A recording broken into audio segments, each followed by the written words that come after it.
Assalamu alaikum students. I hope you all are fine and doing good at your homes and keeping pace with the assignments that we are sending to you. आज हम chapter number 3 variation की exercise 3.7 जो कि word problems हैं को discuss करेंगे।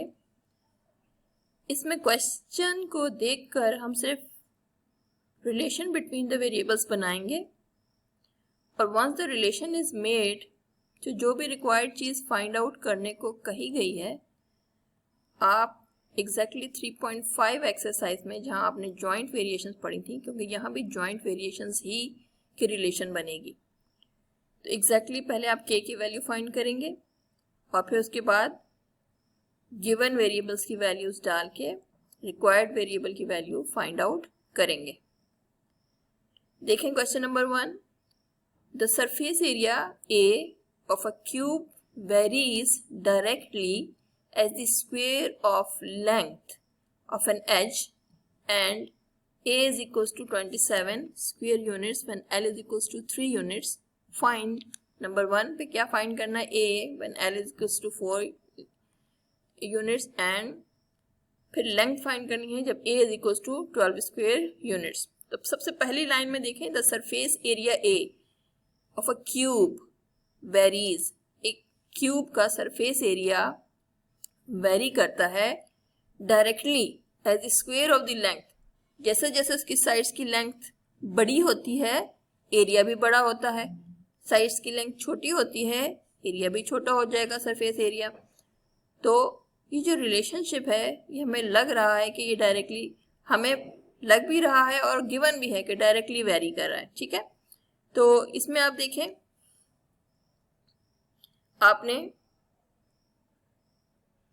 Relation बना ली कि A directly varies as L square. अगर ये इन्वर्सली वेरी कर रहा होता तो हम इसको 1/L स्क्वायर लिखते हैं, लेकिन ये डायरेक्टली वेरी कर रहा है according to length and not only length but the square of the length. यहाँ पे क्या लिखा हुआ है? Square of the length. तो इस वजह से आपने स्क्वायर ऑफ द लेंथ के बराबर इसको यहाँ पर रख दिया। अब ये प्रोपोर्शनैलिटी का साइन आपको मालूम है कि जब हटता है तो इसकी जगह हमारे पास इक्वल्स टू का साइन आ जाता है और एक कांस्टेंट k आ जाता है। अब 3.5 में जैसे आपने जॉइंट वेरिएशन के लिए पहले k की वैल्यू फाइंड की थी, ठीक है, वो कहते हैं कि अगर a 27 है, a 27 होगा जब l जो है वो 3 होगा, ठीक है, तो इस रिलेशन में l की वैल्यू 3 डाल के और a की वैल्यू 27 डाल के आप k को कैलकुलेट कर लेंगे। अब k चेंज नहीं होगा क्योंकि ये कांस्टेंट ही रहना है। उसके बाद आपके पास k की वैल्यू डालने के बाद ये एक फिक्स्ड इक्वेशन आ जाएगी जिसमें चाहे a की वैल्यू देकर l मालूम किया जाए या l की वैल्यू देके a मालूम किया जाए, that will not be a problem for you. Now come to the second question. I hope आपने ये नोट कर लिया होगा। मैं हर सवाल में आपको सिर्फ रिलेशन बनाने में हेल्प करूंगी और उसके बाद उसको सॉल्व आप खुद ही करेंगे।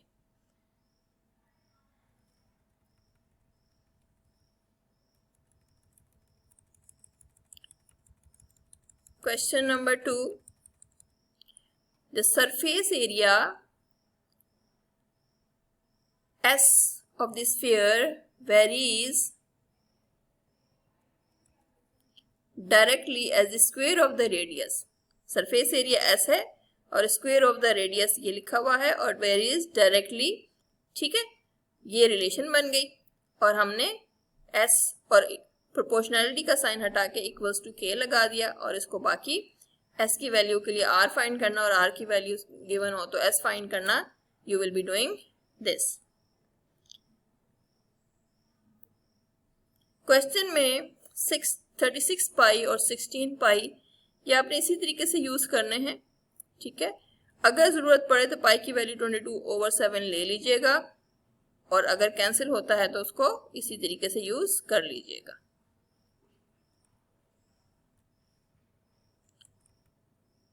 क्वेश्चन नंबर 3 को देखेंगे।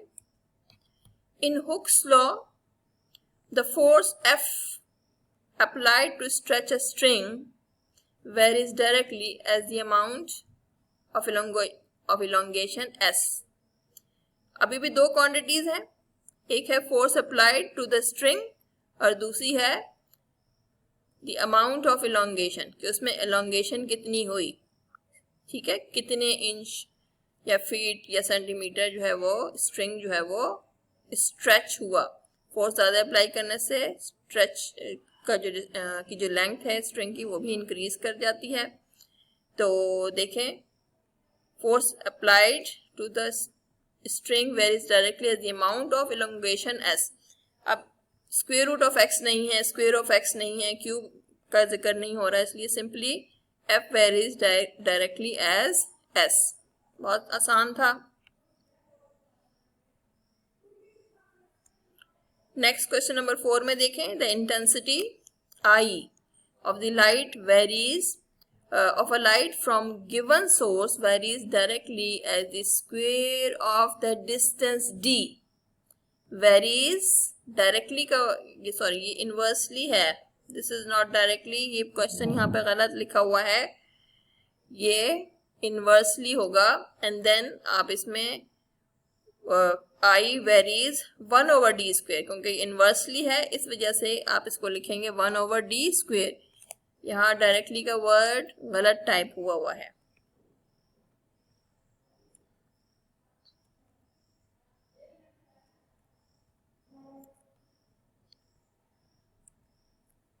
The pressure P in a body of fluid varies directly as the depth D। किसी कंटेनर में जो फ्लूइड का प्रेशर है वो उसकी डेप्थ यानी गहराई, जितना गहरा वो फ्लूइड है उस पर उसके डायरेक्टली प्रोपोर्शनल है। जितना गहरा लिक्विड होगा या पानी होगा किसी कंटेनर में, उसका प्रेशर उतना ही ज्यादा होगा। So P varies directly as D।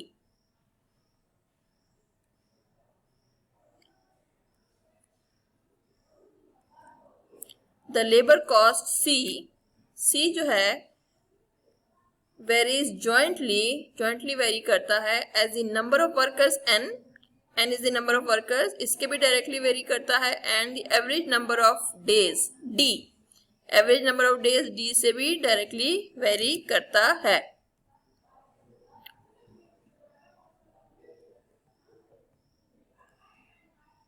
ठीक है, तो C varies directly as n and D। तो n यानी नंबर ऑफ वर्कर्स के साथ भी कॉस्ट जो है वो वेरी करती है। नंबर ऑफ वर्कर्स बढ़ेंगे तो आपकी जो लेबर कॉस्ट है वो बढ़ेगी, ठीक है। और इसी तरीके से नंबर ऑफ डेज, जितने ज़्यादा दिन काम करेंगे आपकी लेबर कॉस्ट इंक्रीज होगी। तो this is C jointly varies with n and D।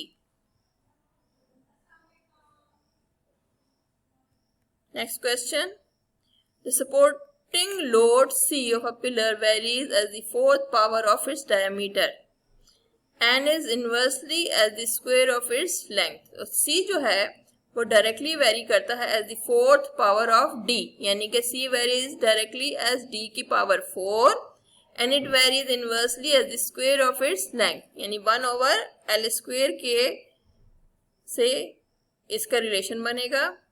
Let's see, C varies directly as the fourth power of the D, तो ये हम न्यूमरेटर में लिखेंगे। जब जो जिसके तहत डायरेक्टली वेरी कर रहा होता है वो न्यूमरेटर में जाती है क्वांटिटी, और स्क्वायर ऑफ द लेंथ के इन्वर्सली वेरी कर रहा है, इस वजह से ये क्वांटिटी हमारे पास डिनोमिनेटर में आ गई। जॉइंट वेरिएशन का सवाल है। The time T required for an elevator to lift a weight varies jointly as the weight, ठीक है।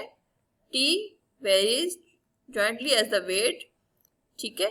इनवर्सली का वर्ड यूज नहीं है इसलिए हमने इसको न्यूमरेटर में ही रखा। एंड लिफ्टिंग डेप्थ D, ठीक है। और जो डेप्थ D है उसकी लिफ्ट की, उसके भी ये डायरेक्टली प्रोपोर्शनल है, तो उसको भी हमने न्यूमरेटर में ही रखा है। And inversely as the power P of the motor. तो ये जो टाइम है ये पावर के इनवर्सली प्रोपोर्शनल है, इसलिए पावर को हमने डिनोमिनेटर में रख दिया।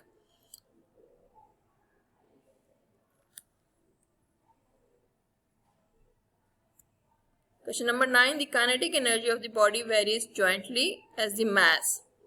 Kinetic energy varies as the mass and the square of the velocity and the square of its velocity. ठीक है, तो kinetic energy varies directly as the mass and the square of the velocity. यहाँ पे and का word आ रहा है, obviously वहाँ multiply ही करते हैं. और kinetic energy is equals to, यहाँ पे प्रोपोर्शनलिटी के साइन ने इक्वल टू k की जगह ले ली है, और इस तरीके से आपको एक इक्वेशन मिल गई जिसको आपने सॉल्व कर लेना है. So that was all for today. आपने ये एक्सरसाइज कंप्लीट कर लेनी है सॉल्व करके, कॉपीज पे, नीट कॉपीज पे उतार लें, और इसके बाद जो है रिव्यू एक्सरसाइज के क्वेश्चंस भी आपने स्टार्ट कर देने हैं. योर वीकेंड जो है it should be spent in completing your 3.7 and review exercises of chapter 3. Thank you.